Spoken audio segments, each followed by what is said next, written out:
Malamang hinuli kayo ng SBU at pinadapa sa sahig, kasama ang maraming tauhan ng TCK.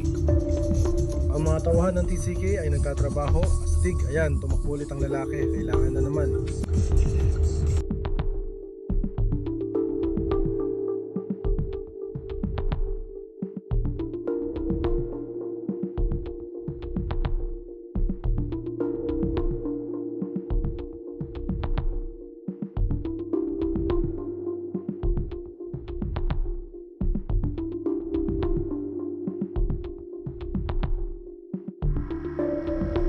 Ang mga larawang ito mula Odessa ngayong araw ay kumalat sa Ukrainian media at nagdulot ng halo-halong reaksyon. Ayon sa mga saksi, sa video ay makikita ang mga tauhan ng SBU na nagsasagawa ng medyo marahas na pag-aresto sa mga tauhan ng TCK sa mga kalye ng Odessa.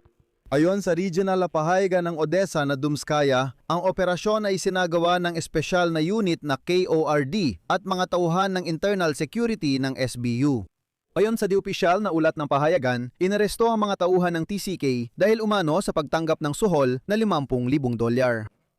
Kinumpirma ng Odessa ang pangalawigang TCK ang pag-aresto ng mga sundalo ng Military Recruitment Office at nanawagan na huwag magmadaling humusga o magpakalat ng di pa nabeberipikang impormasyon at hintayin ang investigasyon. Kalaunan, inihayag ng hukbong katihan ng Ukraine na pansamantalang inalis ang isang mahalagang opisyal sa tungkulin. Ang mga hepe ng kanlalawigan at pangdistritong TCK kung saan kabilang ang mga empleyadong ito. Pero pag-usapan muna natin ngayon kung ano talagang nangyari at ano-ano ang mga bersyon. Inuulit ko, mga bersyon na inilalabas na yon. Ako si Alexei Pechi, tara't pag-usapan natin ang paksang ito. Pero bago tayo magsimula, hinihiling ko na mag-subscribe kayo sa channel na ito, i-like ang episode na ito, at mag-iwan ng kahit anong komento sa video na ito. Ang mga subtitle ay ibinigay ng komunidad ng ahensya KORD. Ang link ng Pechi News ay nasa description ng video na ito. Sa Odessang panalawigang TCK at SP, tumugon sila sa pagkakaaresto ng mga sundalo mula sa isa sa mga lokal na tanggapan ng militar sa lungsod na naganap ngayong araw. Kumpirmado ang pag-aresto sa mga sundalo ng mga otoridad sa pagpapatupad ng batas at binigyang diin ng pamunuan ang buong pakikipagtulungan sa investigasyon upang matukoy ang mga pangyayari. Narito ang CP mula sa pahayag ng Odessang panlalawigang TCK. Nananatili ang aming posisyon, nais namin ng buong transparency at obitibong investigasyon. Ang pagtukoy at sistematikong paglilinis ng istruktura mula sa mga taong nagpapahiya sa serbisyo ay aming prioridad. Nanawagan din ang TCK sa publiko at media na umiwas muna sa mga padalos-dalos na pahayag sa paglalarawan ng video na ito. Kasabay nito, tiniyak ng institusyon ng Odessang panlalawigang TCK at SP ay patuloy na gumagana sa normal na operasyon.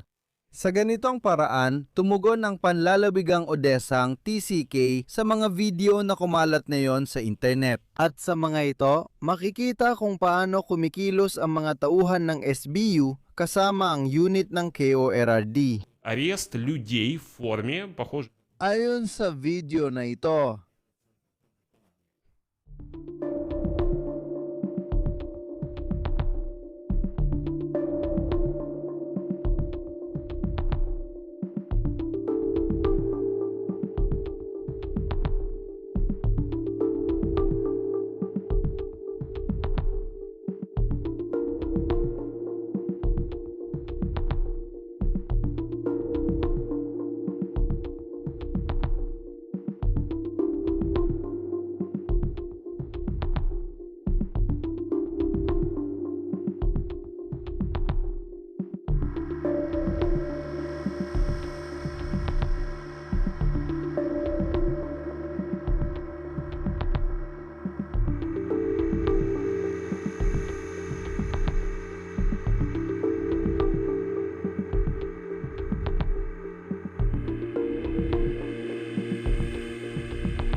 At ayon sa isinulat ng lokal na pahayagang Odessa na Dumskaya, Sinamahan ng habulan at putukan ang insidente sa Pechi Street ngayong araw. Isinagawa ang operasyon ng espesyal na unit na KORD at mga tauhan ng panloob na seguridad ng SBU. Batay sa di opisyal na ulat ng RF, di umano'y inaresto si channel na Pechi News dahil sa suhol. Isa sa kanila nakatakas pero nahuli rin sa Radio Market sa Odessa.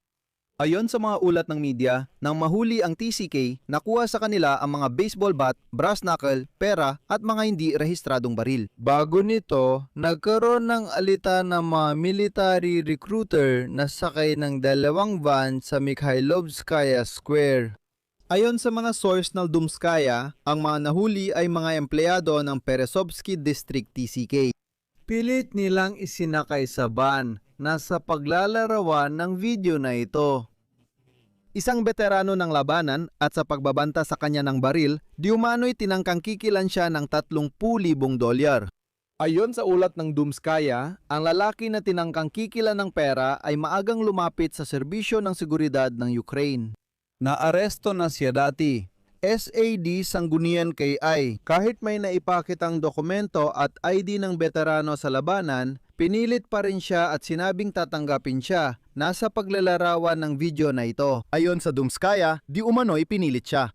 Noong panahong yon, ang lalaking dating sundalo ay nagkunwaring pumayag na ibigay sa mga tauhan ng TCK ang $30,000. Ngunit bago ito ay nagugnayan siya sa SBU at nagbabala tungkol sa pagbibigay ng pera. Pagkatapos nito, nagsimula ang operasyon ng KORD at SBU o kahit papano, yan ang iniulat na yon ng Dumskaya. Kasabay nito, ayon sa isang CP, may isa pang source ng Dumskaya na nagsabi na ang link sa news ay nasa description ng video. Nakipagtulungan sila sa pulisya para sa malalaking kliyente. Ilang sandali matapos, naglabas ng opisyal na pahayag ang serbisyo ng seguridad ng Ukraine hinggil sa pagkakaaresto ng mga empleyado ng TCK sa Odessa na dumudukot at nanginghikil ng pera sa mga tao. Ayon sa ulat, isang grupo ng 5 tao, kung saan 4 ay empleyado ng TCK, ang sapilitang nagsasakay ng mga lalaki sa opisyal na mga van at humihingi ng pera habang tinatakot silang ipadala sa mga unit na pangsalakay sa prente. Nahuli silang dumudukot ng bagong tao at humihingi ng $30,000. Ayon sa SBU, inihanda na ang kaso laban sa mga suspect na maaaring makulong ng hanggang 12 taon. Narito ang link ng video. Ayon din sa impormasyon ng Dumskaya, bukod sa mga empleyado ng Peresovsky ITSK, may nabaril din ngayong araw. Ang link ay nasa channel sa description ng video na ito. Makikita ang Pechi News link sa Pechi channel description ng video na ito. Позже в командовании сухопутных сил Inanunsyo ng sandatahang lakas ng Ukraine na pansamantalang inalis sa tungkulin ang mga hepe ng Odessang Panlalawigan at Peresivsky District TCK habang isinasagawa ang investigasyon kaugnay ng malaking eskandalo. Isasagawa ng serbisyong militar para sa kaayusan ang internal na investigasyon at binigyan din ng suporta nila sa mga ahensya ng pagpapatupad ng batas. At pagkatapos ay ilalahad nila ang pahayag ng hukbong katihan ng sandatahang lakas ng Ukraine. Dahil sa pag-aresto ng mga kawani ng kagawaran ng panloob na seguridad ng serbisyo ng seguridad ng Ukraine sa mga sundalo ng mga grupong pang-abiso, sinimulan na ang internal na investigasyon. Ayon sa utos ng punong komandante ng sandatahang lakas ng Ukraine na si Alexander Sirski, pansamantalang inalis sa tungkulin ang hepe ng Odessang Panlalawigang Teritorial na Sentro para sa recruitment at suportang panlipunan at ang hepe ng Peresiv District, TCC at SP. Inatasan din ang hepe ng pangunahing tanggapan ng militar na serbisyo para sa kaayusan ng sandatahang lakas ng Ukraine na magsagawa ng internal na investigasyon. Investigasyon kaugnay ng nasabing insidente. Binibigyan diin namin na anumang paglabag sa batas, pang-aabuso sa kapangyarihan o labag sa batas na mga gawain ay hindi pinapayagan at dapat mapailalim sa nararapat na legal na pagsusuri.